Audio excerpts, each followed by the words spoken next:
Garlic bread तयार करण्यासाठी इथं आपण व्हाईट ब्रेड घेतलेले आहेत, अमूल बटर, एकदम बारीक चॉप करून लसूण पाकळ्या घेतलेल्या आहेत, मिक्स हर्ब किंवा ऑरेगॅनो, बारीक चिरलेली कोथिंबीर, चिली फ्लेक्स आणि चीज घेतलेला आहे. आता आपण एका पॅनमध्ये सुरुवातीला बटर गरम करून घेऊया. त्यात बारीक चॉप केलेल्या लसूणच्या पाकळ्या टाकून 1-2 मिनिटं मी हे गरम करून घेणार आहे. त्यानंतर गॅसची फ्लेम बंद करून एका प्लेटवर ब्रेड घेऊन त्याच्यावर आपण गार्लिक आणि बटर लावून घेऊया. त्यानंतर त्याच्यावर चीज किसून घेणार आहोत. आपलं चीज किसून झालं की त्यावर चिली फ्लेक्स, ऑरेगॅनो,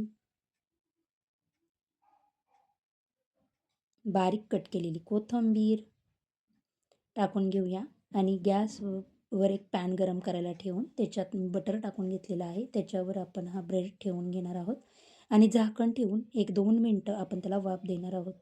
2 मिनिटानंतर आपला छान असं चीज मेल्ट झालेला आहे. आपला गार्लिक ब्रेड तयार झालेला आहे.